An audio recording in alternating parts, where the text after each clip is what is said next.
Hello everyone, and welcome to the West Ham My YouTube channel. It's Corey, it's Dan, and yes, of course, it is transfer deadline day. As expected, nothing has happened. I've kept my eye on things. I think everyone thought Diego Costa may turn up. Some people didn't. It didn't happen. Back and forth, this Josh King thing. Everyone I'm sure watching knows. I think he's gone to. He's going to Fulham by the sounds of things. So again, and the fees what, 5 mil. Yeah. So I'm personally not happy about that. I don't know about you, Dan, but thoughts, mate, on the lack of activity today? Is it not really a surprise, is it? Let's be honest. It's frustrating, mate, when we get a chance to kick on and push for Europe because the season's so, different, isn't it? And we have a real chance, with what we got. But Moyes needs, more weapons at his disposal, if you like. And Josh King is available, yeah. The only thing, mate, that is, I don't know if I'd have him as in his attitude at the club if he'd fit in, because I've heard that even if he was to go to Fulham, they've got a release clause if they get relegated. Do you want that kind of player in and around a workman-like team already? I'm not sure, but then again, he's a body. He's an extra body, but for me, I don't understand why we got rid of Haller if you're not even gonna, if you've not got someone lined up. So that's the thing, isn't it, mate? That's the thing. Understand it, mate. The Allaire thing, isn't it? I think me and you sat here for weeks on end, but surely we sold him very early in the window. So the intent was obviously to get somebody in, and I don't know what the backstory is. I mean, we can assume that the board haven't backed him. That's how I would feel now, because despite whether Moyes wants someone or whether they don't want to come, you have to put money on the table. You have to get somebody in. There is no excuse. I think someone pulled it up on social media earlier. 25 targets since the start of the season, since the start of the transfer window, and to not get one, even on loan, it's just unforgivable, mate. And I know it's okay at the moment. I know we're on the back of a bit of a bad loss to Liverpool, and things feel a bit sore. But say we go on a decent run, get a couple of wins, we're up there, and all of a sudden Antonio gets injured, then we're back to square one, really. Exactly, yeah. It is obviously a massive, massive gamble to go without a backup striker.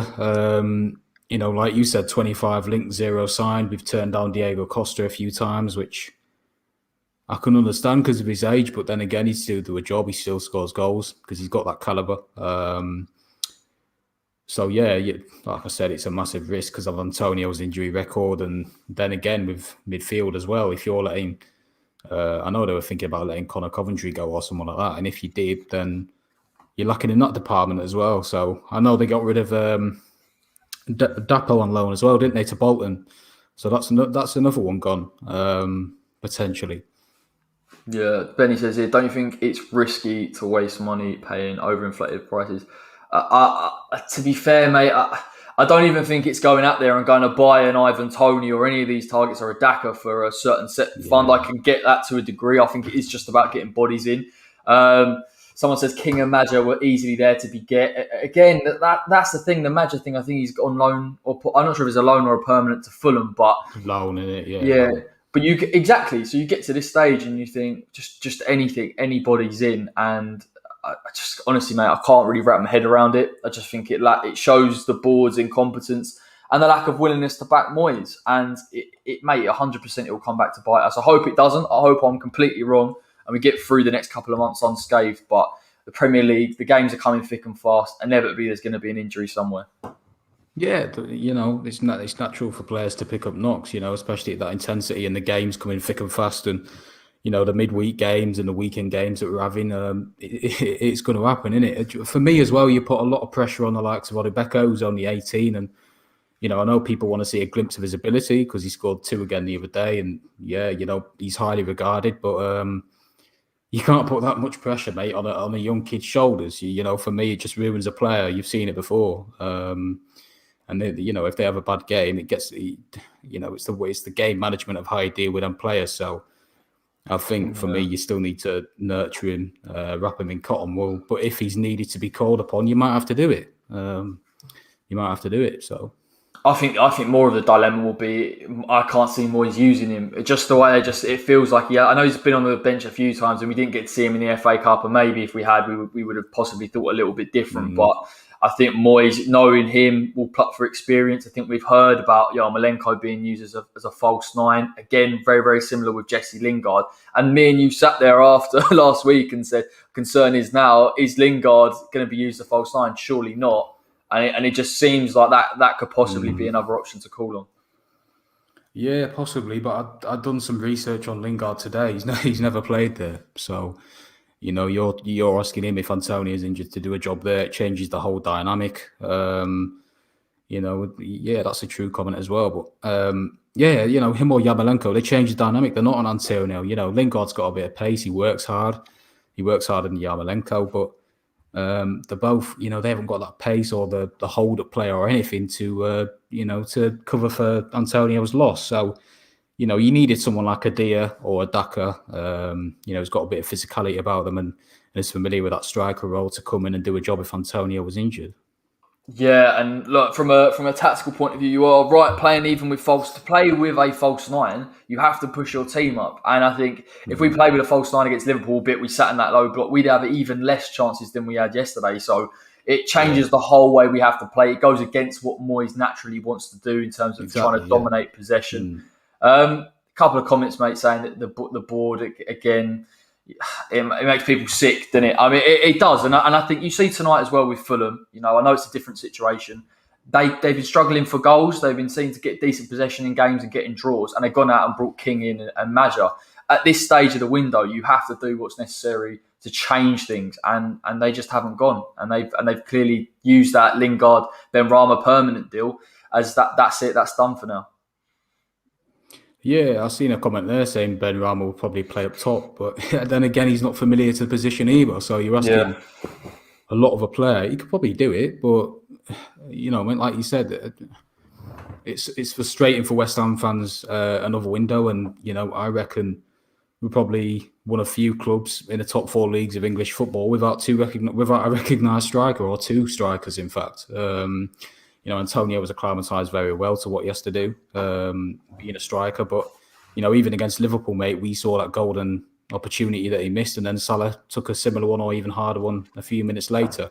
So even if Antonio, is fit, you've got a second option of, right, I'm going to bring Dia off the bench to put on with Antonio or even replace him. So from that perspective too, mate, not just, a beck and call for when Antonio's injured, for having different options, and now we lack that. Yeah, interesting point, Darren says. Well, I think I'm not sure what the King situation is. Is it a loan to Fulham or is it a permanent offer? It's a permanent. It'd be a loan to Everton because of the FFP rules. So he'd go to Fulham on a permanent deal, which is good for Parker. Yeah, that's why Darren, it makes sense a little bit, because I think Bournemouth aren't going to send a player on loan when they need to get money from him in this window. I personally would have bitten on the 5 mil. I think 10 million, and I'm not sure what the wages are, because I'm sure they'll be quite high actually. They'll be high, yeah. And that's why Fulham have tried to negotiate quite a few clauses in there. We get relegated, etc., etc. So it does make sense. They had to bite on it to stay in the league, but it is frustrating. Dennis pulls up the fact that Lee Clayton has been ever so quiet, and I want to touch on this a little bit, mate, actually, because I think it was only a few days ago that TalkSport were bringing up why are West Ham fans, moaning, they bring in Lingard and they signed Benrahma, but this is exactly why. Do you know what I mean? It's not. It's these types of things where there's a clear. You see Liverpool today, different trajectory of club, completely agree, but they've got Kabak in and they've got I think it's Davies in from Preston. Centre backs are an issue. They go and get them. Do you know what I mean? The fee combined for both of them now is 4 mil. It's just about getting bodies in at this stage, and we just haven't acted quick enough. It's ridiculous to be waiting a month and not bringing in a Haller replacement. Yeah, even that, the Haller deal was in a pipeline for a few months, he even said. So even from them, you go, right, I know they wouldn't have known about it, the club, but you go, right, we want to identify some replacements quickly, get them in. You just hope now that they haven't done a deal this window, that in the first week of the summer window, Moyes has got someone lined up that he wants his top main target. That's the only way that, I can understand this situation. But yeah, it is frustrating solely because of the fact that, we were in this position under Allardyce. Bilic high flying, wanting to be, backed and bring in reinforcements, mate. And we haven't been able to do it. And, boiling down to the talk sport thing, I commented on it saying, West Ham fans, since the start of the 16-17 season, mate, we've been in the top 3 for average attendance each season. Yeah. So we're not hard to please because we follow week in, week out, wherever we go. But I guess I can understand West Ham's frustrations from the fact that, we're not, the managers are getting thrown under the bus in a sense, aren't they? I know it's difficult. It's difficult because of the COVID pandemic. It is. But, other clubs have been proactive. Even Preston today, Davis went out the door. They got someone in immediately. Clubs can still fork out a way, to get players in to find a bit of cash. So here's the way I kind of look at it. I think you get the Dean Garner money last summer, 20 mil, you bank it. I know there was a few little outgoings, so I get it. The 20 mil Allaire money, there's £40 million kicking around. They're sitting there negotiating with that Dia deal of around 14 mil. So you can only assume that is not Moyes' first choice, because for me it would be ridiculous if that was the case. But I just think, yes, okay, I can get wanting to save the money. There's no problem with that. And I know Moyes, particularly the signings he's brought in, we have to trust him to a degree. But to not have bodies in there, do you know what I mean? Like actual loan signings, we talk about it week on week, rotation. Take Antonio off, have a natural striker on it. And you, like you say, even if a club like Preston can go and get it done quickly, how come West Ham are finding it so hard to negotiate with 25 odd targets? It's just something don't add up. Yeah, it's the other clubs, it's the targets, it's the parent clubs kind of reluctance in the January window to get, to replace them quickly because they want to, like even Sevilla with El Nejri, whatever you call him, they wanted a replacement before they could sell him. And that's what most clubs you're probably dealing with, even with Dia for Rems, they probably wanted a replacement in. So it's difficult from that perspective, but we needed a body in, mate. And if you wanted to sell Haller, as much as he divided opinion, the bloke, you have to bring someone in now. Yeah, I still would have had him now because if you're not going to get someone in to replace him, he's an extra body, and he'll still do a job. Yeah. I think that's why we got conned a little bit. I think it really, really was the fact that, if you sell Allaire, we said, okay, fine, fair enough. Moyes doesn't want him. We understand it hasn't worked out. You have to go and bring somebody in. The fact that they haven't done that, and then they've got to the end of the window and said, well, and I think what they've tried to do is say, well, we spent 20 mil on Benrahma, used it a little bit as a PR stunt because they would have paid that money in the summer anyway, and then got Lingard on loan and said, well, that's our business style and we can't do anything about it. You see that in the way that it's phrased, the way Moyes is talking about Lingard as, we can play a 9 or what. It annoys me because I wouldn't have sold Sebastien Allaire if I thought we would have just brought Lingard in on loan. 100%. No. Not now, not in this season. Our squad depth's actually got worse since the start of the window, and it was bad enough already. So, yeah, massively frustrating, mate, isn't it? Yeah, I just seen a comment there saying, do you think Bowen can play up front? It's another one, mate, where he's not really played there. He's got the attributes, but then again, if you take him off the right wing, you're changing your dynamic completely. So it is frustrating, mate. Ultimately, I didn't think we'd bring anyone in today. To be honest, no, neither did I. But I thought at least hopefully we won't be that stupid or that incompetent. But should expect it by now. I guess it's the risk, mate. Linked with Dia. Apparently, they said in the end that they didn't think he was technical enough yet for the Premier League to justify the price tag, which I understand because it is a massive risk, and you can't win because if you say you get Dia in for 15 mil and he doesn't hit the ground running, fans will be saying he's a flop and he's not good enough and we shouldn't have got him.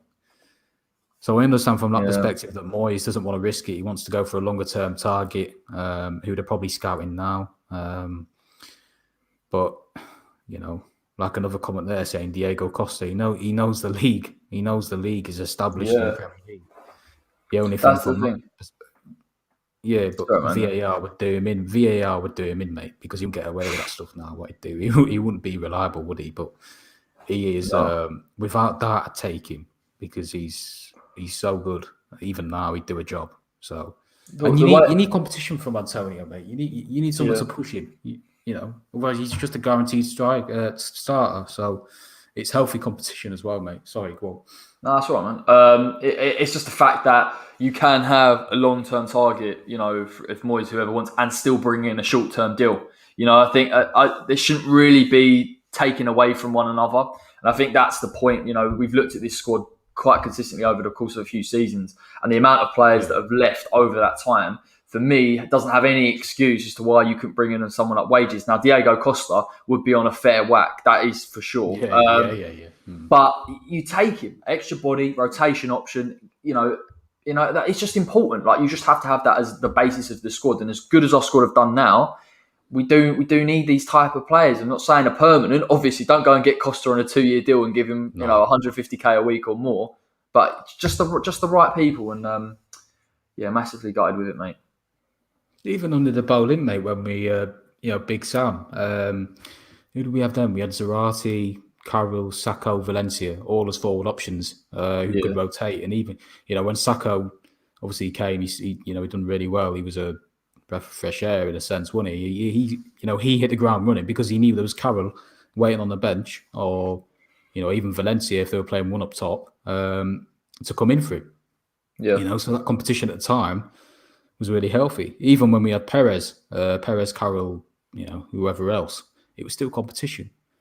Yeah, and Perez was good. Was a good striker, mate. He was a bit overrated by West Ham fans, but I thought he was a good striker for us. Well, it was an option, wasn't he? I know it didn't work out. Yeah. Again, the intent was there. The frustrating part for me since that window, since Pellegrini's first window and the money that was spent, the culling of the squad. The premise of having 4 strikers is perfect for a Premier League side. Do you know what I mean? And then ever since then, we've just gone back and back and back, and we've regressed in terms of that squad depth. And we must have the worst squad depth in the league, mate. I don't even think I'm exaggerating. It is literally that bad. It is. I was thinking that this morning, to be fair, what you just said. Every team, apart from us, has 2 strikers in the league. Oh, here we go. See this? Carve says that Moyes was told he had 30 mil available this morning, but happy to wait. Yeah, well... is he happy to wait though? That's what I mean. That's what I mean. Like, let's be honest. If he could bring someone in, he would, wouldn't he? Yeah, exactly. Yeah, Benrahma, that fee's being paid over 4 years, isn't it? So that's not up front fee. Well, apparently, a lot of fees generally now are structured like that. No, nothing gets paid in bulk. You know what I mean? I know the Allaire deal was a bit different because Ajax had a lot of money kicking around, but normally they structure it so. Yeah. It's less. Even like the Soufal deal was 1.8 and then it goes up to like 5.4. So you look at it like that, we should have more and more money. I just don't believe Moyes with 30 mil in his pocket allegedly would sit there and go, put a 5 mil on King, because you could still go out if you had 30 mil and get a Daka for 25 in the summer, hypothetically speaking. Yeah, but even with the French clubs, mate, because of their TV crisis.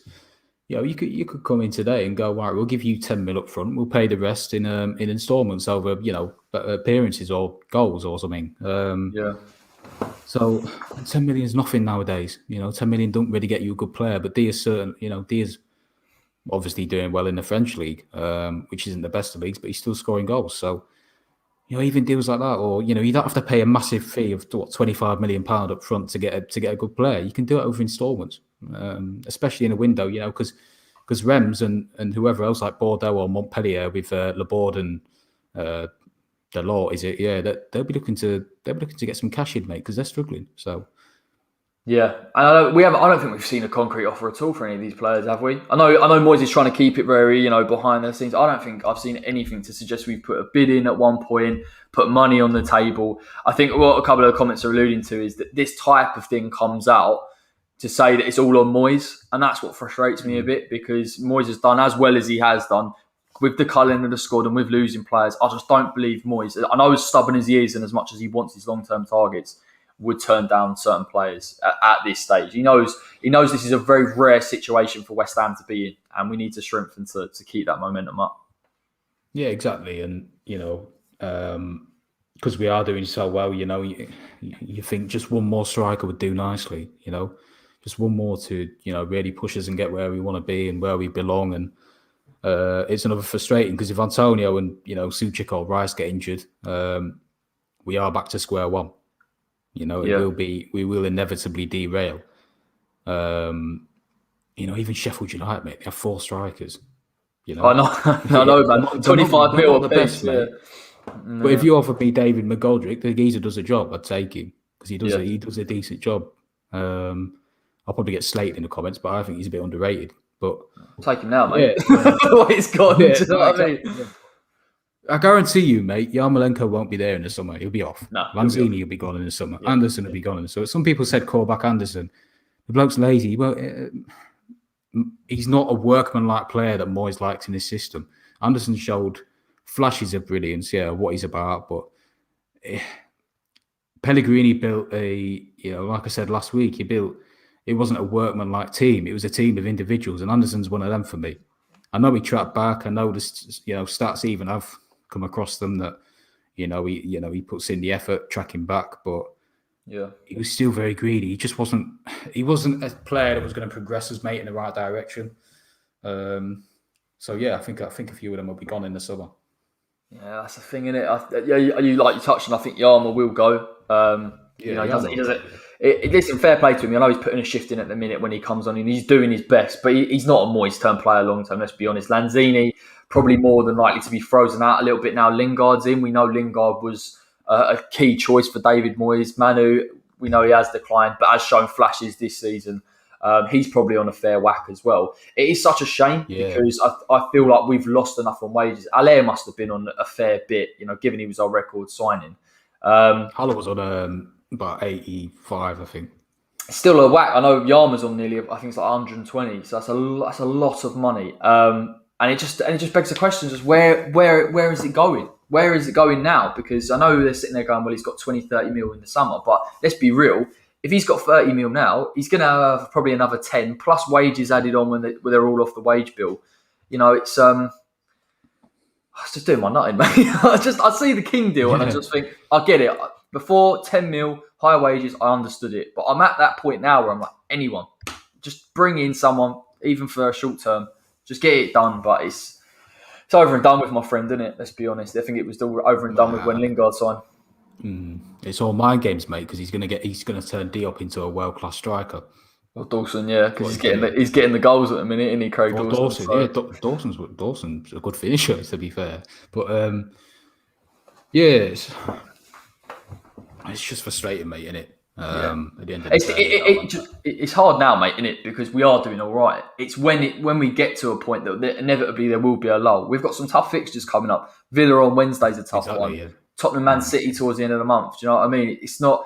We're going to have lulls, and then and if we get an injury in that, then it reminds us of this. So I think people are more than right to be annoyed now because it will creep up on us. It does. We're a football team. 38 games in the season. We'll get a few niggles, mate. One of the things that frustrates me as well is that Antonio looks knackered after half an hour. Yeah. Never mind, completing all these games.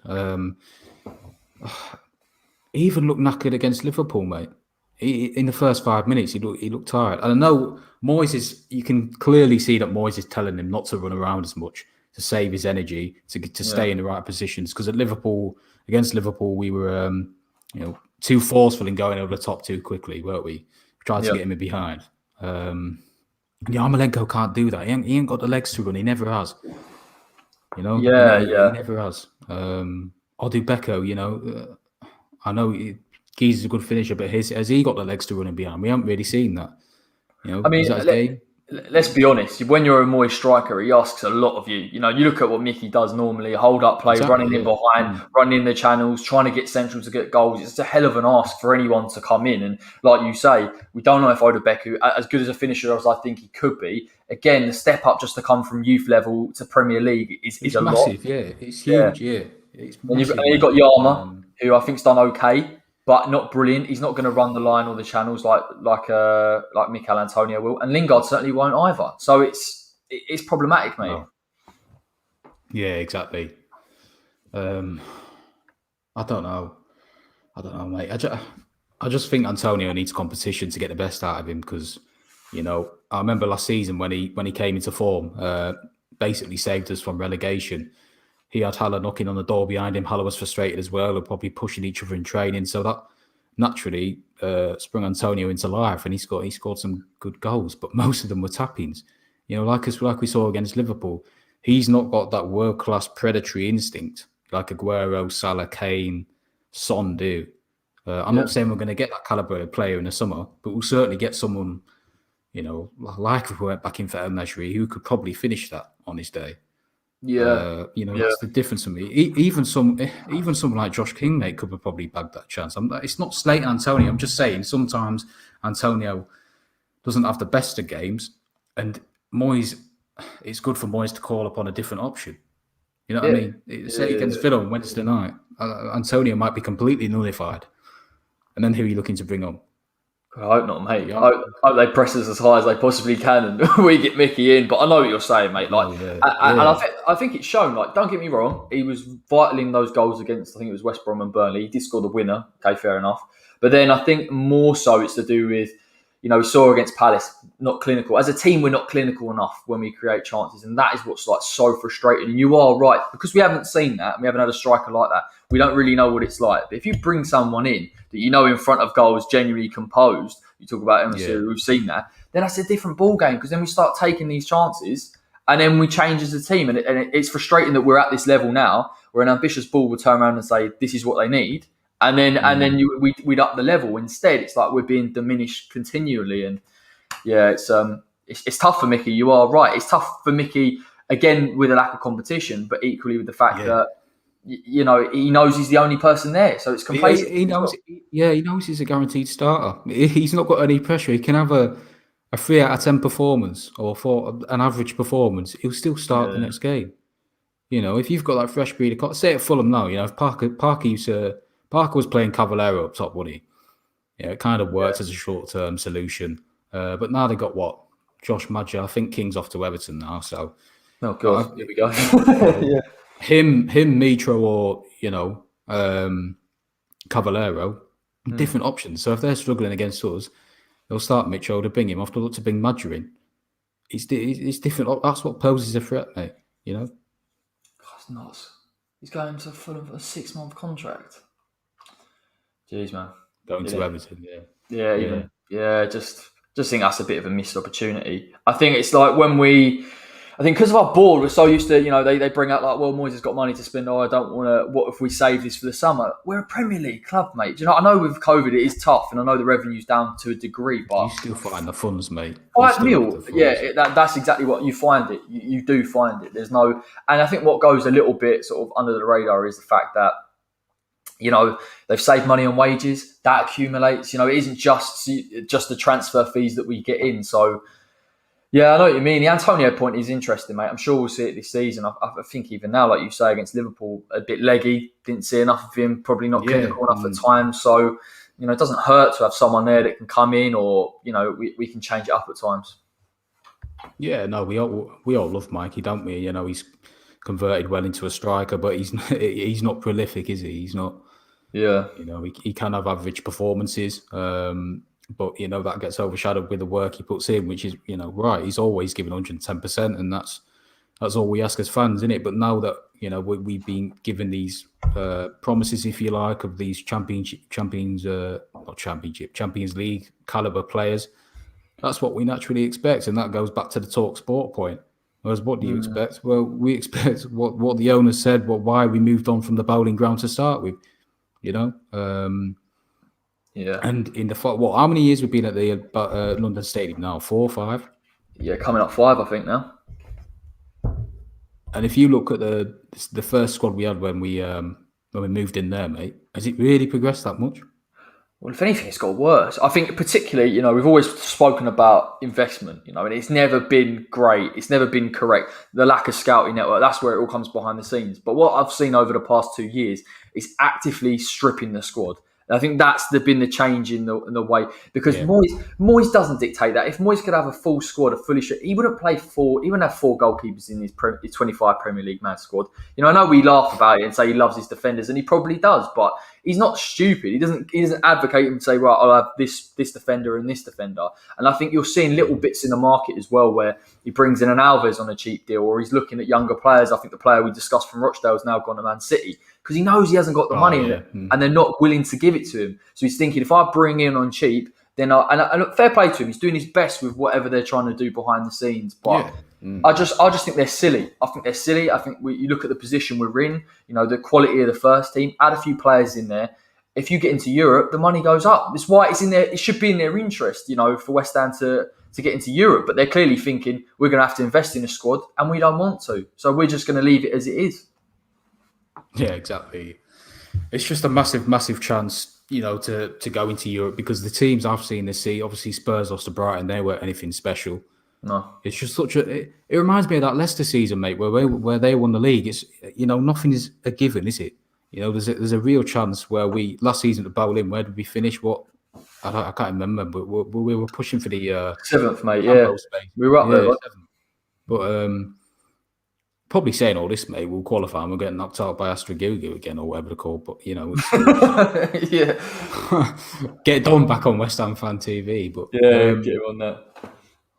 No, you just need healthy competition in this world to push on. I've seen someone in the comments there saying, allow Wadebeke to grow a bit, give him a few more years. Don't push him in until he's ready.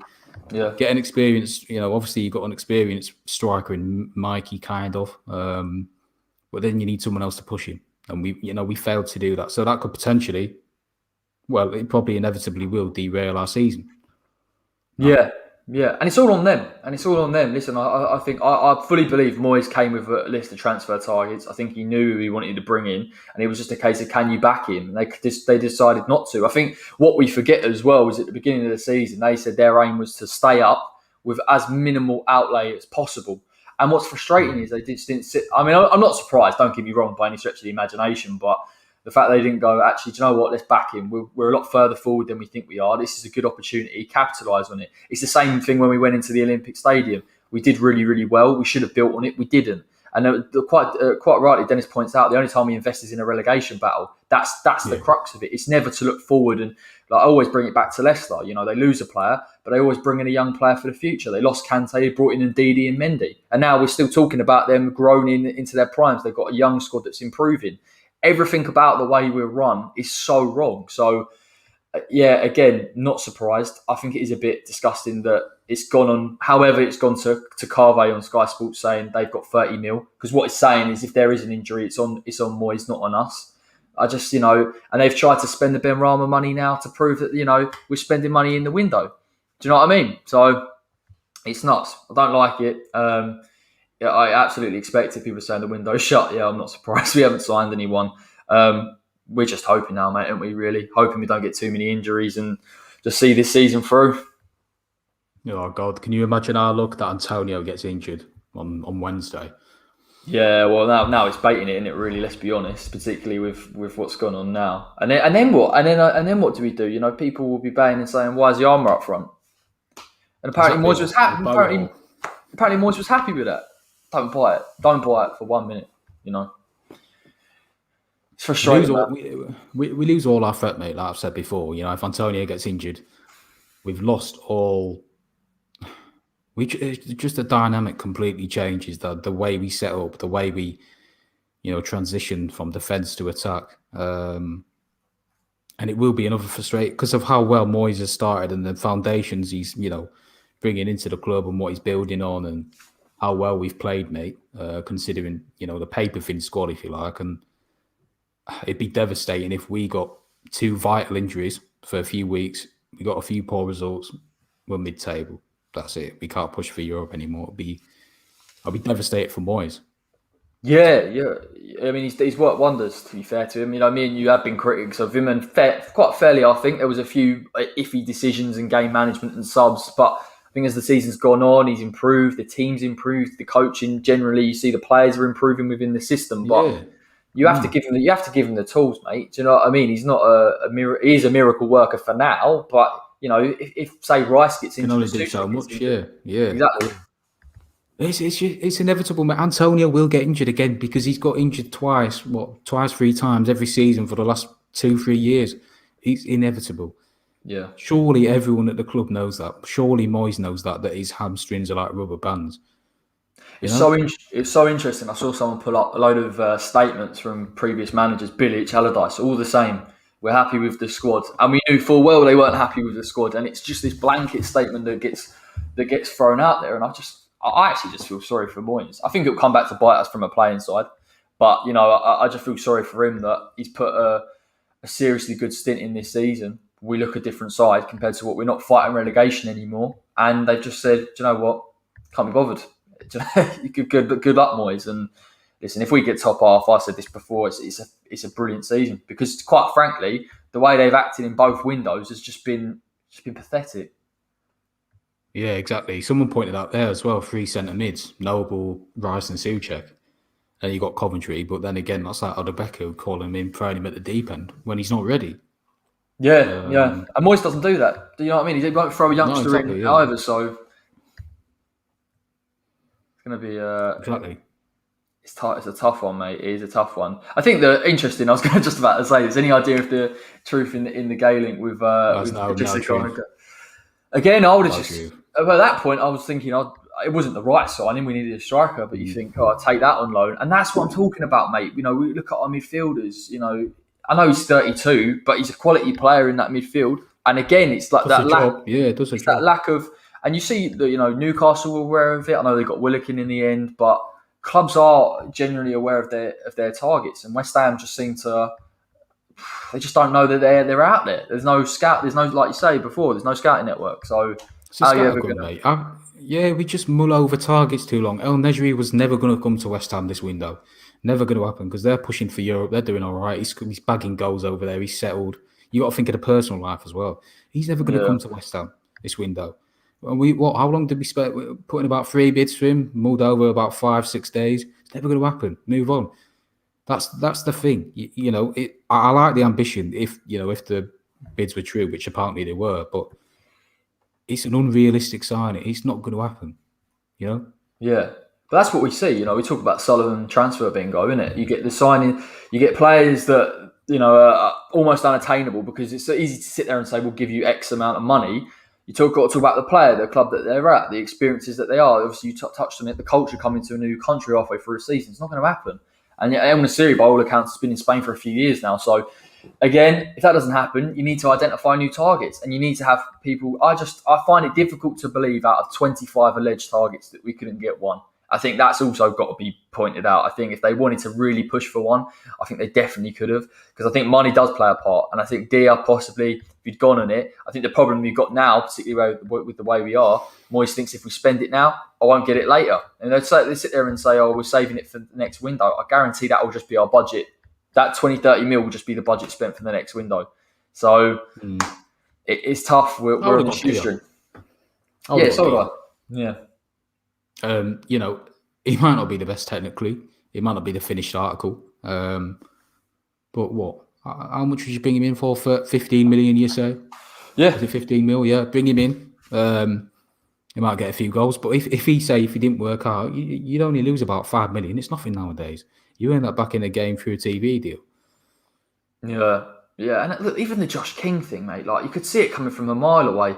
Clubs were waiting until the end of the window, until that price went down, because they knew Bournemouth would be desperate to sell because of the contract situation. Yeah. We just looked at it and went, nah. And I get it. I do get it, the 10 mil, the wage. I do understand, but for a £5 million player like King, that I know he hasn't played regularly, but he's still fit, still ready to go. It's a good signing. I don't care what anyone says. I think for Fulham, for Everton even, he would still be a good player. Where's he gone? For Everton. He's going back and forth. For Everton, mate, yeah. But no, like, didn't Moyes want him over Benrahma to start with anyway? That's my whole point. That's what I was thinking to myself earlier. Why didn't he go for him when he was cheap as chips then? 5 million quid. But what's happening is there's that dilemma. He's literally sitting there going, well, if you have King, you can't have. We'll take away from you. Now, most managers have a budget in January and a budget in the window. They're not sitting there concerned about how they've got to save it between the two. We should have gone and bought King just because of the fee that he was available on. We knew he'd fit within the system, etc., etc. All the reasons we've gone over before. And then there's some still going to get a £20 million player. There shouldn't be any reason why we can't do that. That's not a lot of money, and there's a lot of areas of the squad, mate, long term that we do need to sort out. A long term natural there left is. back, a couple of centre midfielders, but Yeah.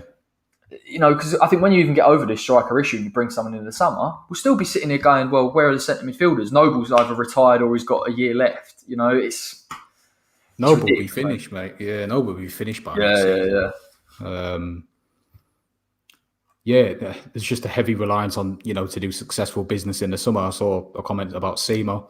Seymour will probably happen, won't he? That'll be Moyes' young striker signing because he's, 18? But like you said, mate, you touched on there. There's left back, you probably want another centre back because Diop might not be there, Balbuena might not be there. You need 2 centre mids. You need a minimum of 3 strikers for me if you want to be successful in a season. Yeah. And the wingers is the only position that we're probably sounding. So there's about 7, 8 players there that you need, and you've got how many are you going to clear out the door? About 5, 6 deadwood players. So if that's what you're going off, it's going to be a massive summer for the club, and they've got to deliver. Well, I think as well, the thing about today is actually people have gone out the door. Afolayan's gone out the door to Bolton.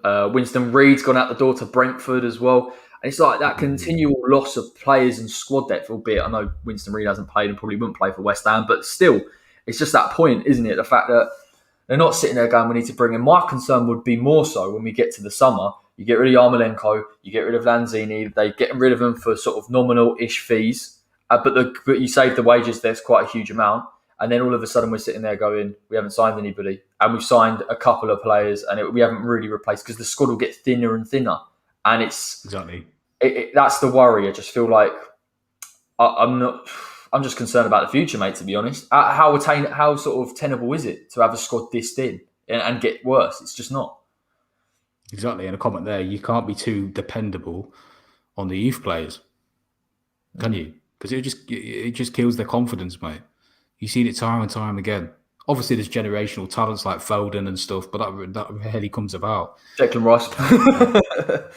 Declan Rice, yeah, my bad. Sorry. No, but yeah, I know it was probably right for Afolayan to go on loan to Bolton because, although he scored that goal, it was a great moment for him. He was probably never going to be in the frame anyway because he's 23. Yeah. And if he was that good, mate, he would have been in the first team by now. So I understand that, but then again, you've got to look at it from the fact that what if Antonio, the Becker is quite injury prone as well. So what if them two are out? Who do you go to then? Yeah.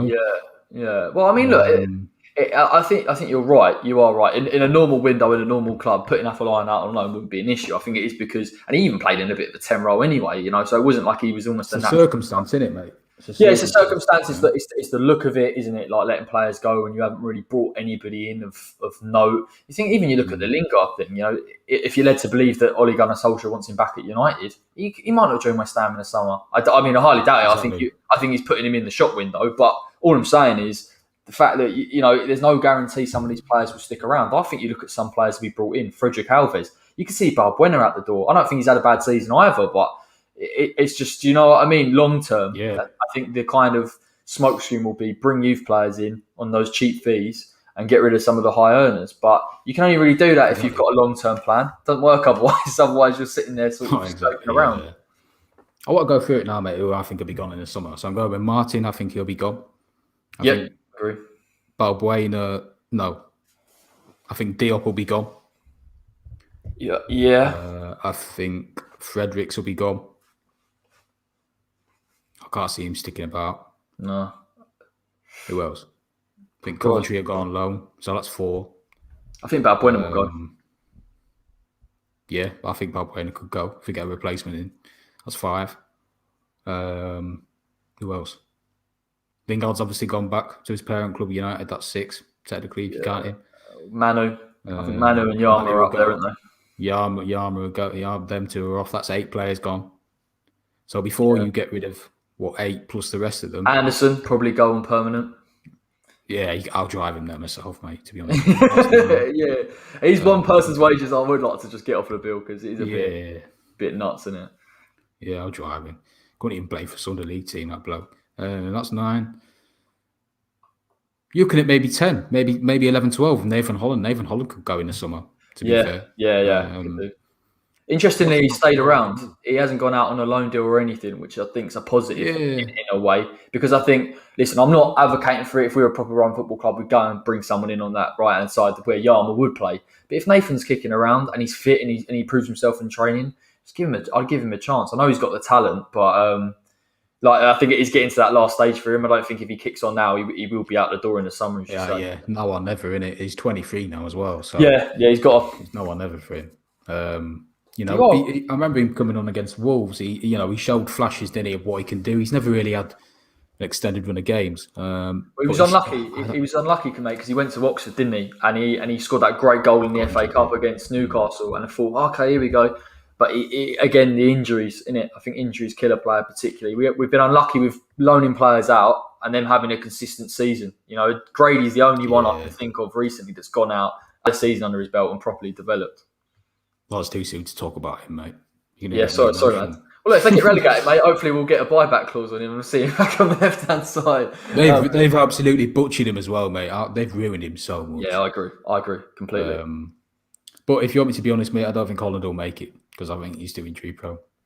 But here's the thing. When we talk about clubs, we're giving that amount of outlay going out the door, 10 players, that's a serious rebuild job. That's a serious job. Massive, yeah. And I'm not convinced we're going to... Because even if we bring players through the door, there could be a few sketchy ones in there, a few risks, a few players that we're not too keen on, sure on. I think at least with some of those players you mentioned, I know Diop, he's off in form. You rate him enough as a player, but if you bring someone in, possibly a young player, again, that takes time. So it's like... Even Baptiste, mate. They might have got emphasis on him. And plus, what money are you going to get on Diop, realistically? Because he's gone down in value, let's be honest. He's not... How much did we sign him for? What? How much did we sign him for? 22, I think. 22, 15, 22, was it? Really? Bloody hell. Yeah. Exactly. Too quick, mate. You'd be lucky to get 15 mil for him. Yeah, I agree. You'd be lucky to be honest. So that's another loss of what? How much did we lose on Haller as well? And Diop and Anderson as well. And if you're led to believe we only got 15 back from Haller, we lost about 30. So that was actually a good deal at the time, though. To be fair, to get that much for him, because he would have just kept on declining in market value. So it was probably a good time to cash in when we did, but. Before you do that, you've got our striker lined up. Yeah, I was about to say, just keep it to the end of the season and then he can go to Ajax. What I mean? Yeah, exactly. Yeah. This is actually an interesting point, and this is the thing I bang on about all the time. We got rid of Carroll and 3 other strikers and brought in Haller, and I think that was when it went down, because we had Chicharito, I think, Perez, Carroll and Arnie. And that is a good mix of different type of strikers and different game plans. And it's just versatility, mate, isn't it? It's just different options. And Carroll never was fully fit for a whole season, so you needed three other strikers around him. But again, it was options, and it's a sensible way of having a football.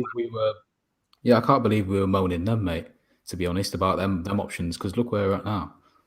Yeah, exactly. And do you know what the sad thing is as well? I think at the beginning of the window, I said to you, this is actually an opportunity for Moyes to go and get a striker in that he wants. Genuinely, we have 2 striking options that Moyes backs and wants in the club, and for us to sit here, with a window closed, saying there's no Sebastien Haller and there's no replacement for him. As much as I was a bit critical of Haller, and I thought, he didn't see the league. Joe Marvel says, "Don't forget, Nolan could get involved, mate." I don't think it's too far off. Get him on that treadmill, mate.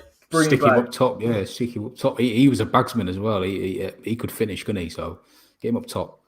Yeah, no, it would be jokes, but yeah, it's unfortunate. I think there's such a massive emphasis on the summer now, and there's no hiding because if Moyes don't get back in, like you say, 10 players possibly out the door in loans or in permanent transfers, they have to give him the money. And football fans aren't stupid. We know what the values of players are, and if they back him very, very little and he's forced to scrimp and save and get loans in, unacceptable. Because a rebuild job, really, he needs full control, and he needs as much money as he can get his hands on, really. Otherwise it comes back to bite you. Yeah, exactly. You've got to think how much you can do at the club without being backed, financially. I just seen a comment about Carlton Cole. Yeah. Charlton Cole. Yeah, bring him in. Charlton Cole, yeah. No, he's still got that dodgy knee, but he'll still do a job. Bring back Dino. No. I was watching. Oh, no. Oh, Dino was some player. I was watching a video of the season review the other day when you remember that goal he scored against Wigan, Carlton Cole away. Oh, it's D. gorgeous, isn't it? McKay, Yeah. Noble. Collison, Oh, link up, mate. Serious link up between them. different gravy, wouldn't it? It's probably one of the best goals I've seen, to be fair, from West Ham in a while. Team goal, anyway. Yeah, Team goal, it's no, up there. I agree. We've always had a bit of an issue with strikers, haven't we? Really, and under them specifically, in terms of getting people in, and it's such an underrated area. Yeah, sorry, mate. Our best striker we've had in my lifetime, bearing in mind I was born in 1998, was Dean Ashton. Since then, we've never had a better striker than him. He would be unreal. The only person that got close for me was Arnie when he was in his pomp. The only time I was like, you knew when he got 1-on-1 with the keeper, I was like, tell you what, he's going to finish here. That's the only time. Yeah. But Dino was more. It's difficult to say, like, because Arnie was kind of complete in the way that he played in Moyes' side and even in Pellegrini's side, but actually. Dean Ashton, his technical ability with his feet, his link-up play, his strength. He was relatively quick, good in everything, mate. He had absolutely everything. He would have been... Even when he pressured, mate, even when he put the press on, like, defenders were shitting themselves, you could tell. Even when you were at games, you were like, oh, no, Arnie's chasing me. It was quality, mate. I remember when he was turning. I remember when he turned some Wigan defender. I can't remember. It's like first game at home, and obviously he'd been out for the whole season before, and he just used his strength and rifled it top, like literally top of the net. Yeah. Like, honestly, even when United we were losing 4-0 when they had Ronaldo, comes over to Ashley, just overhead kicks it 4-1. I know, mate. But I know. Even fans were applauding. Yeah, Dennis is dead there. Demba Ba. Great shot. I was a player, just only a couple of appearances. Just moved us up. Yeah. I would have said Tevez, but Tevez only played about 7 games for us, didn't he? Demba Ba couldn't have been that far off though. Demba must have played only a few more though. Bit between. See, look, that just goes to show you. Look, they do get to West Ham. They just hang around for a very, very short period of time, or they're injured. So, I like the same thing could be said about Carroll. Like I remember Carroll when he got a hat trick against Arsenal. He was unplayable, literally unplayable. But you never see, obviously, Andy Carroll and his injury record is just horrific. I thought Saka was going to be a good player when he had that run. He was a good player. He just had attitude, and he was injury prone, wasn't he? But Saka was probably up there with one of the best finishers I've seen. Remember against Swansea when he came on? I think Carroll started, but Saka came on. Yeah, he bagged the third goal. He looked like a man possessed, mate. Every time he got the better of Ashley Williams, who was decent back then as well. Every single time, and he nearly scored from about 30 yards out as well when Fabianski rushed out and he got sent off. Saka was that option though. I think Saka was a bit. I don't want to say underrated, but he wasn't like a technically brilliant player, but he was a finisher, wasn't he? No, he could get a goal, and I think that's the play. If we were sitting here in this side now, that would be the guy you'd want on your bench to come on, wouldn't you? Last 20, like go on, Sacco, put a shift in, and not physically the best, but he did get a goal. He just had a knack, mate. I mean, I think we only signed him for what, 4 or 5 mil. I can't remember the 5 fee. mil, wasn't it? 5 mil, yeah. Nothing, mate. It was but again. It's like Dia, mate. You do unearth some gems from that league, even though it's a relatively poor league. Actually, I want to touch on this because I saw a rumor on it. Apparently, and I don't know how true this is, but probably is true. Knowing Sullivan, Dennis is 3.5 mil. Yeah, exactly with Sacco. But we obviously loaned Winston Reid to Brentford, and I heard a rumor saying that maybe that's a way of sort of sweetening the relationship if we go in for Ivan Toney in the summer. Do you reckon there's any legs in that at all? Or do you think that's a bit of a sketchy link, that one? Sketchy. I'm just like, please. Sketchy, please, Ivan. I hope so. Yeah. But Reid was never going to get any game time, was he? For me, this is brutal, mate, but I think he's finished anyway. I don't think he'll ever, get consistent games under his belt or be the player he used to be because of that injury he had. But I can't see Tony ending up at West Ham in the summer. No, not a chance. Simply because I think someone like a Leicester will go in for Tony or Eduard or someone of that calibre. I think they were going to go in for him, weren't they? I think they were going to go in I can't see it. The Vardy thing. Yeah. it's I annoying. hope so, because it makes sense, wouldn't it, for Tony as well? Brentford's obviously in London, so he's Yeah, local, but yeah, quite right. Look at this. Trying to smooth over that Benrahma deal. 100%, mate. I think we need to after the way we yeah. behaved with that one. That was absolutely. I know we got the player in the end, and he's looking good. But geez, man, it's not a way to do business. But David Sullivan doesn't know how to do it. You are right, man. You are right. I think I'll be interested to see what they if Winston replays any consecutive games for Brentford. To be honest, because I haven't seen him play in years. Obviously, a lot of West Ham fans haven't. So even for I think it's criminal. I don't think he's going to get a testimonial or whatnot because he's such a. I know in his prime, mate, he was a serious player. Winston Reid, he was quality. Yeah, he was. Yeah. Him and James Collins as well. Yeah, tidy, mate. That little James Collins didn't even get a testimonial, did he? Yeah, exactly. He just don't know how to treat him. Yeah, it's it'd be interesting with a Winston deal. Interesting because I think when he went to the MLS, I was like, oh, I can get it. He's going to just see his contract out. And then he went to Brentford. I was like, the only thing I can think of is in London. They need some sort of fourth choice centre back and bring him in for a bit of experience, I guess.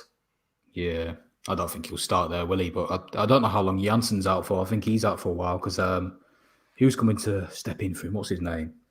Oh, it's going to bug me. He'll come back to me. But Ethan Pinnock, yeah, that's it. Oh, yeah. He's a quality player. I saw him against he was good. Yeah, he's decent. Yeah, I saw him against Spurs. I thought he was decent. But yeah, I want to ask you a question. If we'll probably sign, 2 strikers this window, maybe 3. Who would they be, mate, for you? Realistically and ideally, who would they be? What, this window? What, in the next one? Someone. Oh, yeah, of course, because we discussed it. I think we could go back in for Dia, if I'm honest.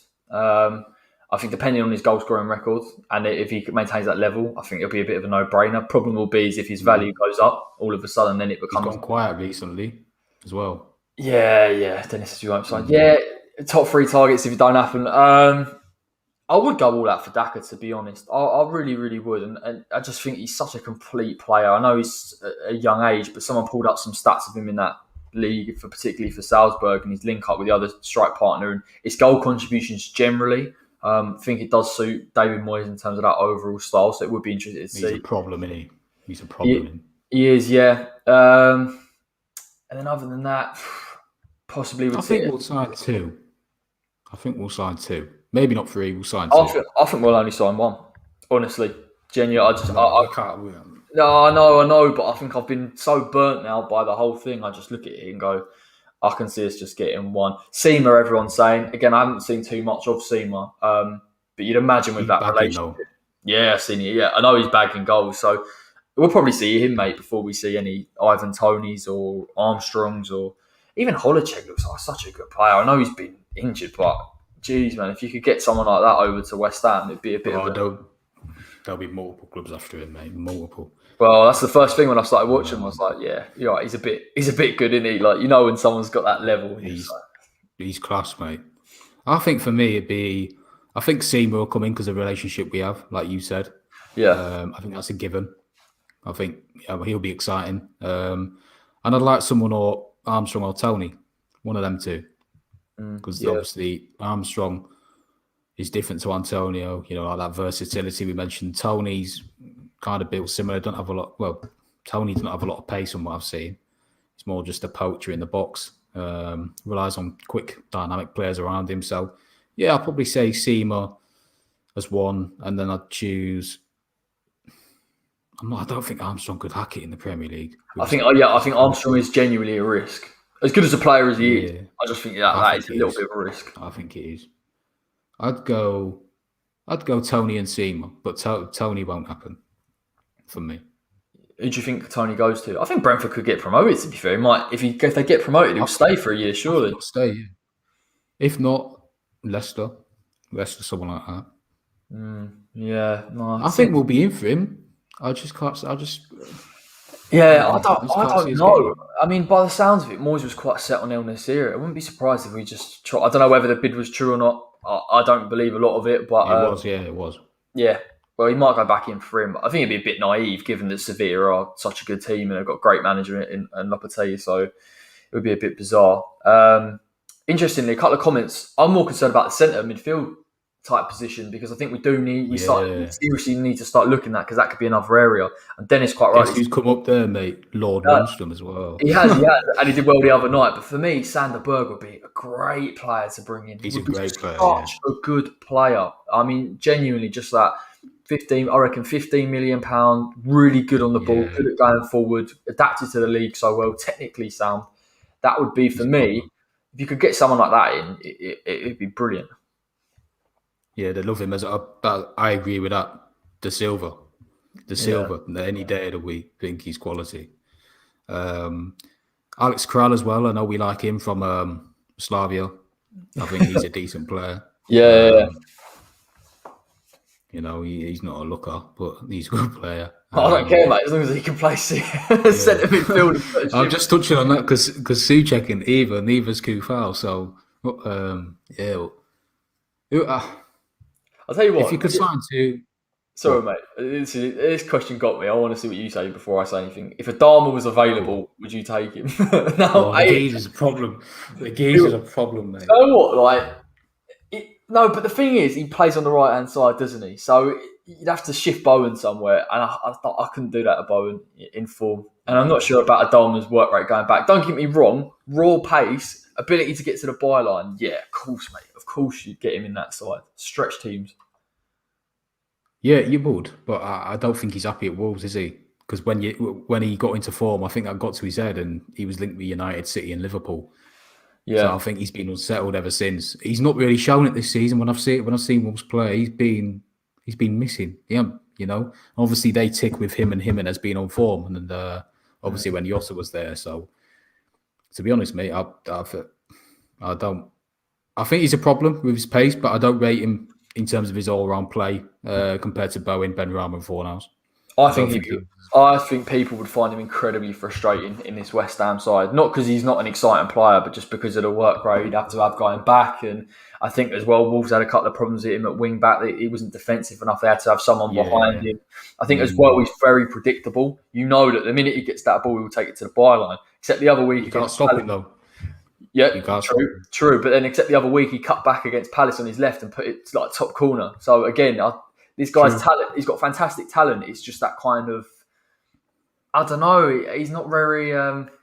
He's not intelligent. He's just not. He's for me. He's predictable. Right. It's just a question of can you stop it. I always thought when he was at Borough, when he blasted past everyone, I thought this geezer's a problem. But he never had that end product, and he still doesn't now. He's tentative in what he does, and he's not consistent. That's what Wolves fans. It's scripted. The only time you'll see him ever do something, you'll think, "Oh, that's all right," is when he just stops for a minute, looks up, and then he does the same little dink ball into when Jimenez was playing. Now I don't know that. All of a sudden, his how he can affect games has changed. Of course, I take him though because his pace. Like I've always said to you, mate, pace hurts teams. Teams are frightened of pace. I remember against City when he bagged both goals, he was just reliant on his pace, and that killed City off. So he's a game winner, and we do lack pace, to be fair, because Benrahma's not the quickest. So I think Bowen's quick, but he's not really quick, is he? Antonio's losing his pace. So you're lacking a bit of pace in that team. I don't think Adama would be the worst option, but I don't think, in the current side, I don't think he'd get in it. So yeah, that's the thing, isn't it, mate? I think he's got that direct pace and need to get to the byline, and naturally, when you've got Bowen on that left, he's going to try and cut in onto his left. And I personally, I just like players that can be a little bit more direct and take it to the byline and stretch teams. It's so frustrating. We're not a possession-based side. We don't really need that element of the play. We just need to get in behind, break the defensive lines, and hopefully Mickey, as our only outstanding striker in this window and probably forevermore, we'll get his chances. Couple of things in here saying about, someone says about Danny Ings, no chance he's coming to West Ham, mate. He'll go to I think he could get a move to a big club, I genuinely do. I think he could go to like a, I don't know if they need him, but I think he's got that quality, to be honest. I think he'll want to start games though. When he was at Liverpool, he never really started, did he? He was like second fiddle, like Origi is now. Yeah. I think Leicester for a Jamie Vardy replacement could be a shout. Yeah. I know they want Edouard and obviously Tony as well. So, but I think West Ham would be a step up for Ings, to be fair. And I'd absolutely love to have someone like him because he's a brilliant finisher. Brilliant finisher. So good, man. Depends if Southampton get Europe, mate, don't they? If they get Europe, he'll stay. Yeah. But if he'll probably go. That's a huge thing. He's such an interesting player, isn't he? Because his movement's so good. It's actually his finishing. Yeah. In fact, I think they pulled up some ridiculous stat last season where he scored like 16 goals of 20 shots on target, which is just nuts, mate. His finishing is different level. People go, oh yeah, what's Danny Ings? How can Danny Ings be in England's squad? It must be a poor squad. I'm like, mate, Danny Ings is a phenomenal player. He just had injury problems. Yeah. And he's somehow even managed at Liverpool. to get over it. Yeah. Even at Liverpool, he was decent. Yeah. He just needed consistent game time to really, unlock that potential. And he's doing that. Oh, Southampton are getting Minamino, by the way. I don't know if it's gone through, but really, that's such an interesting Minamino's going to Southampton. Yeah, that is a real interesting buy. Clever buy, could be quite a clever one actually. To be fair, yeah. But even that type of deal, mate, that's what I'm talking about. Actually, getting squad depth in players that add quality, different options. Like we're so far off that now. It's so annoying. Like and eventually that gap will increase between us and other clubs because when you've got an infrastructure like that and a philosophy like that, naturally you will get left behind. We're so far behind. I mean, I'm surprised Moyes has managed to get us in there with the big boys at times. Need a big overhaul, mate, in the summer. Massive overhaul. If we're going to compete with the big boys next season. Yeah, no, definitely want to be up there. Yeah. It's interesting as well. Look, one of the comments talking about, do we need a new keeper? I mean, you said it. I think we missed the boat a bit on Martinez, to be honest. I'm sure there are other keepers out there, don't get me wrong, but I thought Martinez is actually someone mentioned about Fulham, Areola, unbelievable goalkeeper for them, adapted to the league so well. So it's like we do need to have that forward thinking, but they don't look further than the end of their nose. So it's a bit hard for Moyes. Moyes is having to really employ his own targets now, isn't he? And just sort of sit there and say, well, I could get this player then, I could get this player then. But yeah, it's so interesting because we talk about how bad we are now for squad depth in terms of the striking options. Yeah. It could get worse, mate. We could be sitting there going, where's the left back? Where are the centre midfielders? Where's the goalkeeper? And then all of a sudden we have got a problem because then they're going to have to seriously fork up to go and get the right signings. Yeah, we've got a big job on our hands. About the keeper thing, I think it's a good point because obviously Fabianski's knocking on. He's obviously becoming less reliable with age, more injuries, more mistakes. I don't think he could have done anything about them goals. I think they were all class against Liverpool. Yeah, very good. Especially the second one, by the way, what a goal. But yeah, obviously Randolph's never going to be first choice, is he? Trot. I know they rate Anang highly, but he's obviously still young. So again, it's the deep end situation. I think probably they will. Yeah, I don't see why not. Like you said, Martinez, big miss. We missed out massively because he's a top keeper. He's improved them so much. Such a good keeper can do world of difference, mate, to a team. So yeah, and he's going to be Kolar from Slavia. Yeah. Yeah, I look at Villa's business and I just think that is exactly who most of their players that they brought in. That's who we should have brought in. I think I know Soufal for Matty Cash. I'd have Soufal because I just think he's a phenomenal player. But Martinez, Ollie Watkins, real decent talents that clearly they've done their homework. I think Ollie Watkins worked with Dean Smith as well, Brentford. So probably that's why there's that link. Yeah, exactly. Yeah. So people are bringing it up in the comments that Fulham and Villa signing better players than us. Yeah, and I think Fulham for them to get a couple of players that I know they only got Madger in, but it will make a difference. I hope they stay up. So do I. Stay up. Yeah. Quality manager, doing wonders. Yeah, I think he's a good manager. Saying there, would you take a chance on Lookman? Definitely. Really good player. Yeah, I would take a chance on him actually because of what I've seen of him outside of his stupid Panenka penalty against us. I think actually he is a really good player. And I think this is the thing about Fulham. They are in possession, look really, really good, and they do lack a goal. They're a good team, yeah. They had Mitro in there on Saturday, I think it was, and didn't really change too much. But yeah, if they get a good striker, that's something I can see why they wanted King because I do think that would have made a world of difference for them, just getting those crucial goals. I don't think Madger's the answer for them. Another player, by the way, if you're talking about centre mid options in the summer, is Anguissa. Player and all, exactly. Yeah. The problem is with players like that, like even with Sander Berg to a degree, is they're going to be second fiddle to Rice and Souček. Let's be honest. The only thing is, and I hope it really never happens, is if a big club does come in for a Declan Rice and he goes, in which case then you'd have to look at those players and say, no brainer, bring him in. But I think he got a bit of leverage with the Rice thing, just because at the moment he's I captain. think he'll stay. Yeah. I think he'll stay. But I think inevitably, obviously, I think he'll go to City. I think he'll end up there because obviously Fernandinho's getting older. Rodri's not really done it yet. He's done better, but he's not. They need options. Yeah, they need options. Gundogan's obviously moving further forward. I think he'll go City. I think that'll be a good move. Chelsea's not a good move because obviously their managers every season are swapping. He'd never be settled. Man United, I can't see him. I can't see that personally. I wouldn't want him to go there. I think City's a good move for Rice, but hopefully he stays for the long term. I think in terms of football clubs and where someone could fit in, Declan Rice would be phenomenal at Man City. In terms of who I think will go in for him, I think United. They're desperate for a decent defensive midfielder. They look abject when they've got McTominay and Fred in there. There's no real creativity. They can't run with the ball. They're not good technically. They look better when they've got Matic and Pogba in there. But again, you lose a pivot to put Pogba in a further forward position. So I think from what I understand and what I hear, obviously Goldbridge talking about Rice quite a fair bit, that they are kind of giving some kind of credence to it naturally. He's young, he's English, he's good. He's only going to improve. And listen, mate, as long as we keep him, we need to keep him past this pandemic because his value, we'll get the proper value that we deserve for him. And that's so crucial. He's our biggest asset. Yeah, it's inevitable he'll go. I just, obviously, the people put there, no chance he goes City. I think Pep's a massive admirer of him. So I think there's definitely a chance. It's an opinion, isn't it? Yeah, but like he could easily end up United because if Pogba goes, you're looking to fill that void, aren't you? And McTominay and Fred aren't really the best, are they? So Fred's bang average, by the way, but yeah. That's putting it mildly, isn't he? He's terrible. He's awful, man. He's so bad. Technically, he does a job, and all right, his pressing's very good. But other than that, I'm really not a fan. He's not United level, though, is he? He's not where they want to go. No, really. He's not 50 mil, is he? Let's be honest. It's a bit steep for old Fred, isn't it? McTominay's not much better. Let's have a look at some of these comments.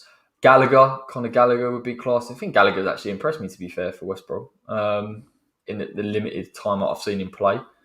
If Fred scores against us in the cup now, God, yeah, I shouldn't have said that. Actually, I've done it. I've done it now.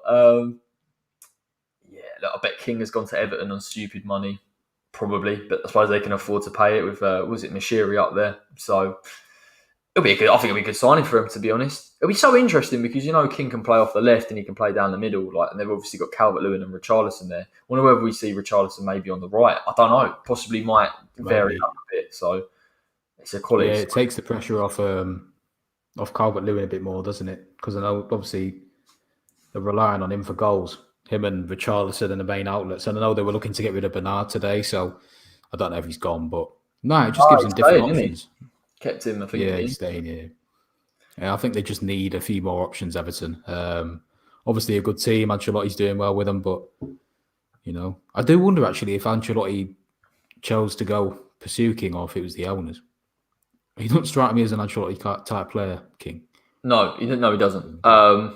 It's an odd one. I think it's a bit of a panic buy for them, if I'm honest. I think they've kind of gone to... I'll go to bed soon, Dennis. Right, relax, mate. Yeah, we'll go to bed soon. Yeah. No, the thing is, I think it's a panic buy, innit? Let's be honest. They needed someone in. I think they're struggling a little bit at the moment. But they're a club that have got the money to go and bring someone in like King in on 5 mil, and it doesn't really affect anything for them. It just gives them a nice bit of... It's a great move for King, by the way. It's a quality move for King, mate. Great move for King. I'll be interested to see how he performs. I will be interested. I'll keep an eye on it because I think he'll probably score against us now, and that'll be me just fuming. You can see it now, can't you? Yeah. Madge will score as well. Madge, Fred, and King will all score. Yeah, nice. There's not been too much. To be fair, mate, there's not been too much business done today. Let's be honest. I think Ainsley Maitland-Niles has gone to West Brom. I would have liked him at West Ham on loan. To be honest, great signing for West Brom. Yeah, great signing for them. Really clever signing. That was the one that raised my eyebrows. Willock to Newcastle, yeah, that's a decent one. There's not. You can see the money's sparse, isn't it? I think Liverpool as well. Would they bring in Kabak and Davis? Davis is a good player. I like him. Interesting one. I don't know. I Kabak I've heard things about, but I think clubs are scraping around, aren't they, mate? Let's be honest. They're a bit like... People put out there about Kabak, though, that he obviously Schalke aren't doing very well, like 48 goals against and all this, but he's playing in the dog team, mate. What do you expect him to do? Yeah, You know yeah. what I mean? And it's an harsh. unfair Yeah. judgment. And also, Weston McKennie was playing in that Schalke team last year, and he's gone at you. Yeah. So it's like... So was Sane. So you can't judge a player from playing in a bad team. That's a bit unfair. I think it's Todibo as well from Barcelona was playing it. So they got some. So they had some good players. So it wasn't like they are playing horrifically. And when I did watch Schalke, I was just like, geez, man, these lot they are struggling big time. But yeah, mate, should we wrap it up there? We've covered it all. Actually, no, quickly, we'll do a quick one. Yeah. Do you think selling Haller will be seen as a regret later on in the season? 100%, particularly when we get that injury, mate. I think that'll come back to bite us. You think selling Haller will see? Yeah, I do. Yeah, ultimately because Antonio will get another injury with all the games coming up. What we got: Villa Wednesday, West Brom Saturday, is it? Yeah, Fulham Saturday. Or Fulham? No, it's Fulham, and then it's West Brom. No, fuck yeah, I'm all over the shop. It's United in the week, isn't it? Yeah, United Tuesday, yeah, and then it's too late, mate. And then it's hang about when we playing West Brom. I know we just played them, so probably a while away. We got them soon, didn't you? You're like, come on, let's bring them on. Have we? I don't know. We've got, for the record, we've got. Oh God, now you've done me. Villa tomorrow, Villa Wednesday evening, and we've got Fulham Saturday. That's a tough game. What, Villa or Fulham? Both of them. Villa. Yeah. Villa is a real tough game. I've got to do my predicted 11 for that and tactical breakdown. They're such a good side. And then you've got Fulham Saturday, Man United in the Cup on the following Tuesday, and then we've got Sheffield United on, I think it's on that Saturday. For me, look, I remember West Brom for ages. Sorry, mate. I want to play West Brom. All right, mate. I don't want to play West Brom. They looked all right, actually, against Fulham. I know it's Fulham, but... yeah, look, we have to really... It's going to be such a tough game on Wednesday, and I think we have to see a little bit more... I mean, definitely, we have to be more competitive in that game. I think we will be more competitive in that game, to be honest. I'd like to see us... It'll be tough, but there's not, for me, no... It'll be a tough game. We have to go and beat Fulham, we have to beat Sheffield United. Absolutely no excuse, because then we've got Spurs, who are in a bit of a downturn. I think we could do them, but Man City after that, that's tougher than Liverpool, and they really put us to the sword, so... It's going to be doing well, yeah. City are phenomenal. Yeah, touching on Liverpool, they're doing well. Touching on Liverpool, I think I understand people's viewpoints that we should have gone at them more. We're a bit, negative from the off because we were. Yeah. I think there was a bit of an overreaction, saying slating Moyes and all this, because you've got to stick with a winning team. If you went for 5 at the back, people would say, "Oh, that's too negative. Why don't you go at them?" Yeah. But at the same token, if you went at them, went toe to toe with them, they'd just destroy you. Yeah. It's not going to happen. That's the same thing with me, mate, to be fair. I agree. You've got, I know we're doing so well, but you've got to respect class, mate. And at the end of the day, I was confident as well, but I think you got to respect, class, and they were class, weren't they? Even the likes of Milner can still do it. Wijnaldum's obviously a good player. Second fiddle players like Origi and Shaqiri, they're still Champions League winners. They still contribute to their success. They're still decent players. Yeah. And I think, if Antonio scores, it's a completely different game. Don't get me wrong, but I think it was a reality check. But I think people need to calm down a bit, because I think it was. I don't think they did too badly, to be honest. I was probably too sort of fair weather with it. I was like, I don't really care, because I think at the end of the day they are Liverpool, and I do get people's understanding, and I do understand perfectly the idea of, did we really test Henderson or Phillips? No, we didn't. Did we compete in the midfield? No. It was a shame for me not to see us at times take certain risks and compete and try and win that midfield battle. But at the same token, I understand trying to win a ball off Thiago isn't the way of going around it and pressing them and getting out of position, because then you're inviting them to get in behind and you're suiting their style of play. So I do think we should have taken more risks, but this Liverpool side, honestly, it doesn't even really matter too much about the personnel. The different avenues. Saw first half playing balls over the top, trying to catch us out. Second half as well, hit us on transition. Then they had Firmino on, putting into little holes. How many teams in the league can play different types of ways to get goal. Not many, and that's why they're at the level. But I do get people's frustration. Like Mickey probably should have done better with the chances that he had. If it had gone in from 4-0s, maybe it would have been different. Yeah. We did have stupid short corners. Maybe it also would have been all right. But I think that's just Moyes, isn't it? I think Moyes I think Moyes honestly looked at it and went, I'm not going to massively compete in this game. But knowing Moyes as well, I think he's looked at that. You can't, mate. You can't go toe to toe with teams like that. You know, I know we come so far and we're doing so well, but you know, if you aim to press them relentlessly, mate, like you said, it suits their game plan of getting behind, utilising Salah, and we'll get thrashed. And then people will say, "Why were we so attacking?" Yeah. No, that's the thing. I think that's the thing immediately. That got me was because I didn't understand it because obviously just coming for stream. It's like, well, why didn't we go and give him a game? I'm like, you can't go against them lot and say, come on then, let's push up your fullbacks and start pushing up the midfield. And I think on reflection, I am disappointed because I said in the preview, it's clutch moments. There was, I think at one point in the first half, Antonio gets in behind or he's one-on-one with Phillips beside him. Benrahma gets the ball. Yeah. And those are the things, the quality had to be there and it wasn't there in that game. But there's so small moments in a game against Liverpool like that you have to try and take them or get something. You have to take them, yeah. But the problem is, I think someone pointed out perfectly on one of their previews as well, was the fact that Liverpool had a 3-man midfield and we effectively have a 2-man midfield. You've got Fornals and Bowen trying to nullify Trent and Robbo, and it's like you can't get out your own half. But that's what Liverpool do so well. They suffocate you a bit, and it's one of them things. Exactly. Mate. We'll improve. 100%. Yeah. They just get, even teams like City, Liverpool, mate, they keep the ball so well. I know you can press, but it's almost like you can't get it off them. We knew they were going to have the majority of the possession, and they did. But for me, I was taken aback by how well they kept the ball, how well they moved it, and like you said, their game plan wasn't working. Hold Milner off. Curtis Jones came on, another good player, set up Salah 1-0. And I know we were getting back into game, but their second goal is world class. It's devastating. You can't defend it.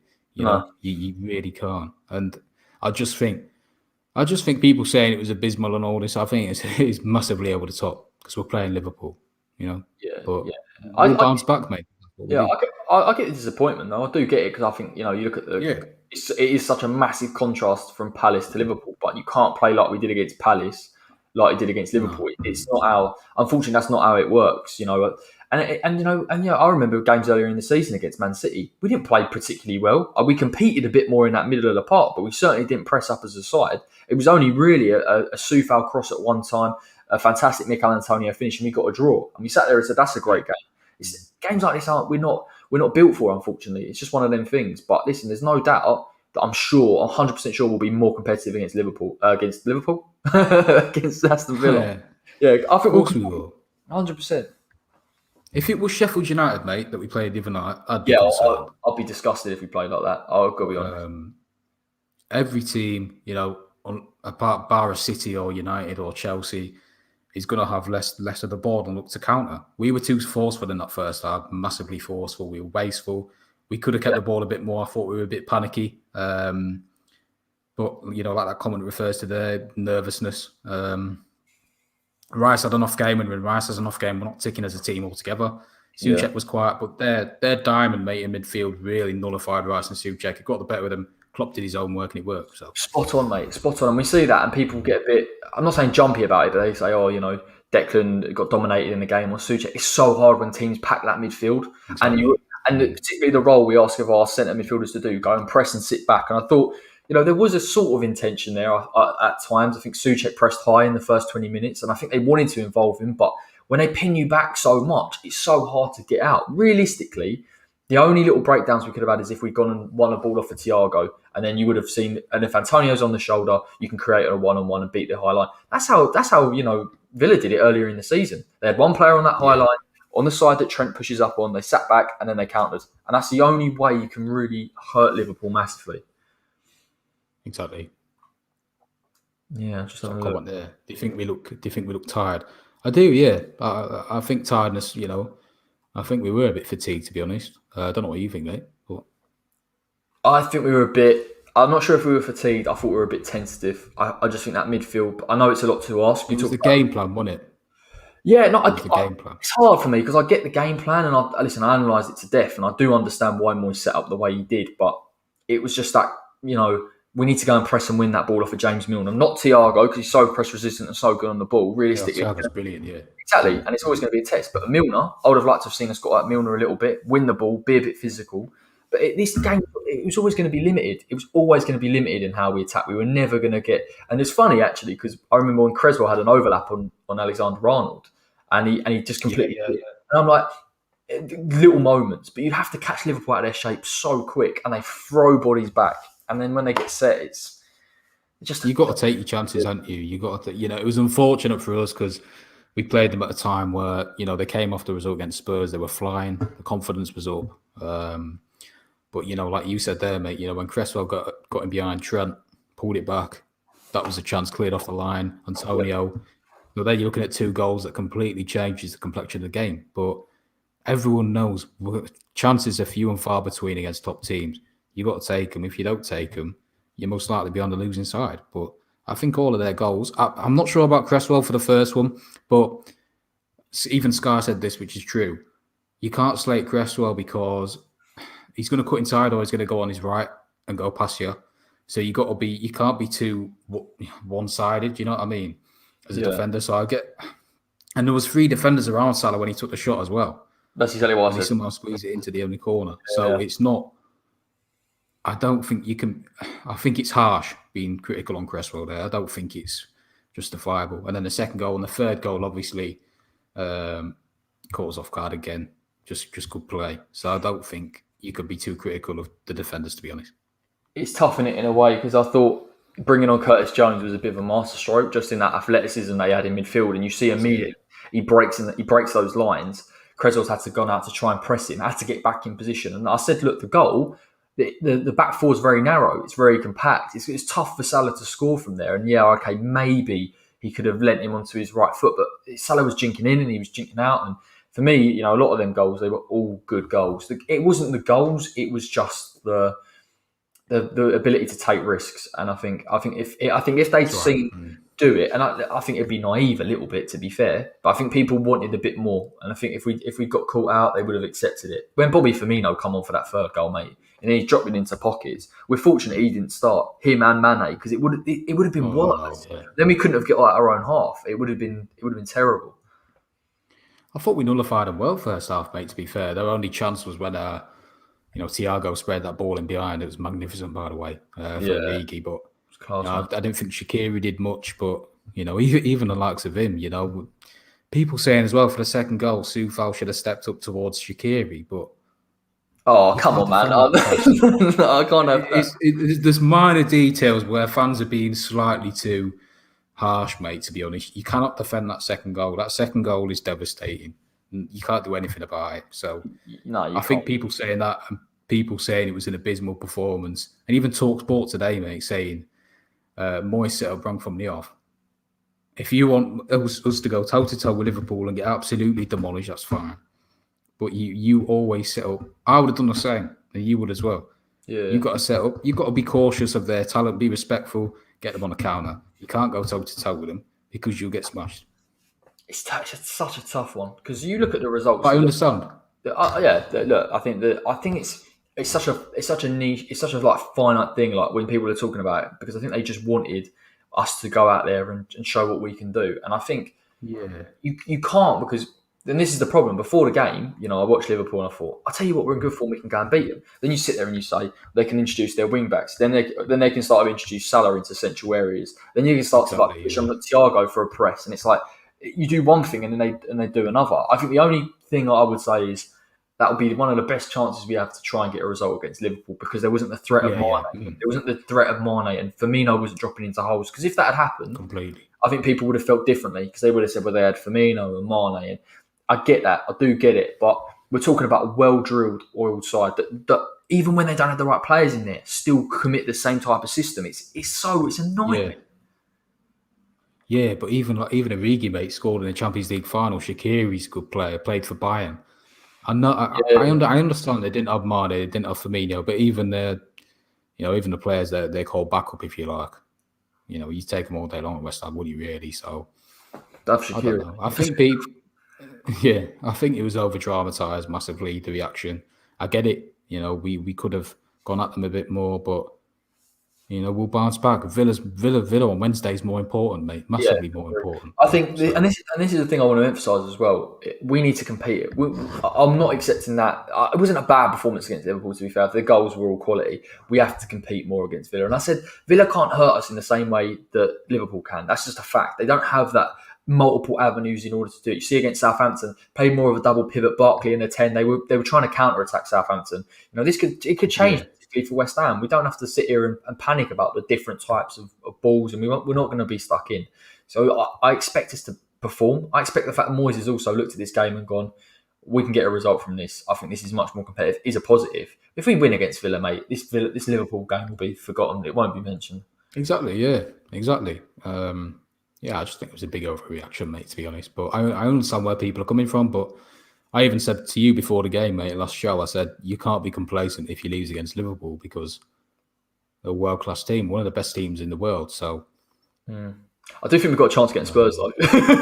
I'll get that, because they look at if they don't have Kane back in time, I'll tell you what, we've got a serious chance to get. They're not the same team. They are absolutely nowhere near what they were. They were poor. They were poor against Brighton. They were bad. It's so interesting. They miss because they don't have a natural. Because Kane is so good. Like I know he's a Spurs player, but he's so good. He drops into that 10 he picks it, and they go beyond it. Now they look when they're in transition, they've just got 3 players. No one dropping into pockets. I'm like perfect. Like perfect against West Ham. That's exactly what. And they're so shaky defensively. We put a Souček forward. They ain't dealing with that, mate. They're not dealing with that wrong. No, Kane's the massive factor in it. Son without Kane, he's half the player. Obviously, Bale's not really done it, has he? Bale's, got a lot of stick today. Rightly so, to be fair, because he's not the player he used to be. I do think Souček could cause problems, but because Ndombele likes to push further forward. You got Højbjerg, who's obviously a good player, but Højbjerg's not got the aerial ability, has he? So, like you said, mate, there's a massive chance to get something out of that game because they're on a slippery slope, aren't they? Even Brighton, mate. To be fair, I thought their goal was really well worked, but you could tell the vulnerability at the back from Spurs, and I think down that left side particularly, Bowen and Soufal can really cause problems, mate. So yeah, they're missing Reguilon as well, which isn't helping them at all. Davis isn't the same type of player. They're there for the taking. You are right, mate. I think there's a slight bit of an overreaction. I do get it though, because that feeling of losing is so unfamiliar. So we was up there. It is, yeah. It's going to happen, isn't it? We're not going to win the title, are we? So just take it on the chin. No, we're not Barcelona. We're not going to go and beat Liverpool, are we? Or go toe to toe with them. So, like I said, mate, I understand people's frustrations because we haven't lost in ages, and we were title bound, weren't we? But it's going to happen, mate. It's going to happen. Yeah, it's going to happen. Listen, I think we get a win against Fulham, win against Sheffield United, get a result against Tottenham. I feel then we'll be sitting here with much different conversation. Listen, that game's going to be so much closer on Wednesday. I'm not having it. We will be back, guys. Don't worry. West Ham will get back into things. I promise you. There's no way. Exactly. If we play like that against Villa, mate, then we'll talk. But trust me, we will. Yeah. No, they get a bit over the head. Yeah, right. Let's wrap it up, mate. We could talk about football for hours. We'll be here till 3 o'clock in the morning.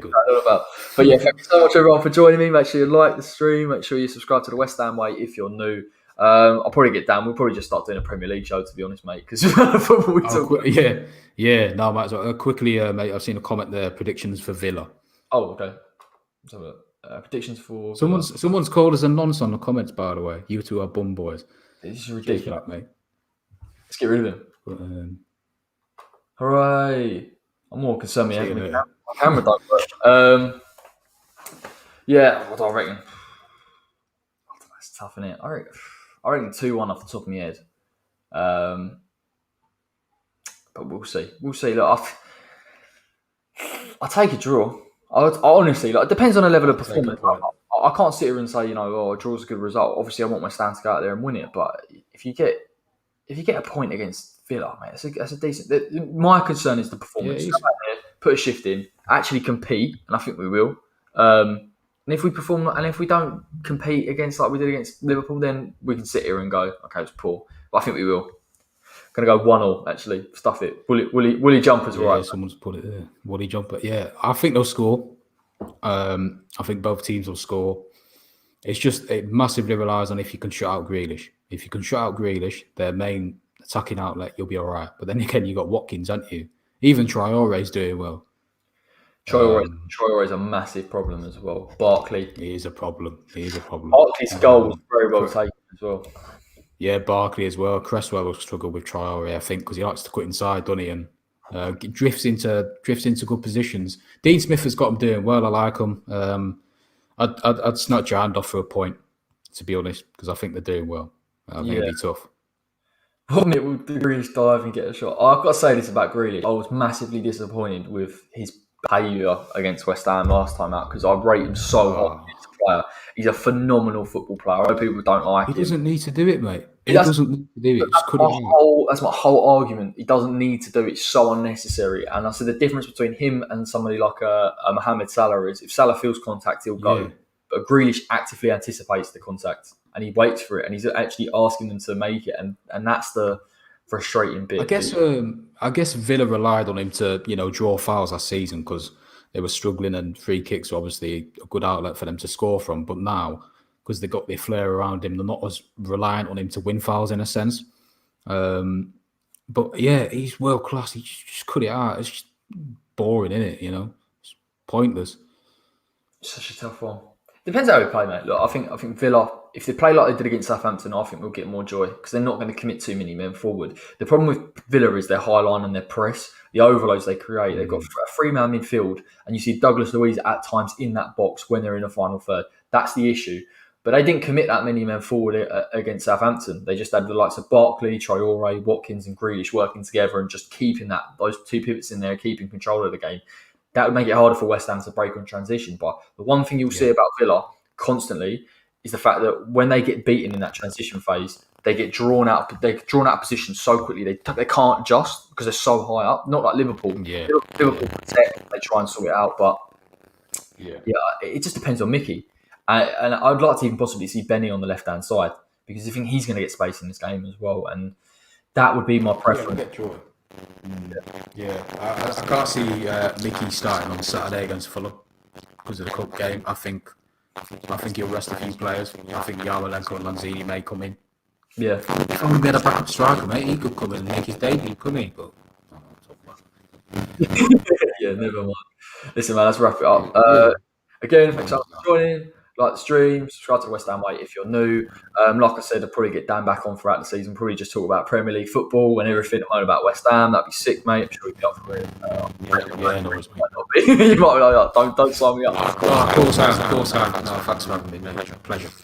No worries at all, mate. Right, everyone take care. You get your predicted 11 and tactical breakdown out tomorrow for the Villa game. Watch along will be on Wednesday as well from, I think it's 8 o'clock kickoff, so I'll probably be about 7:30 we'll be on. So keep your eye out for that. And until next time.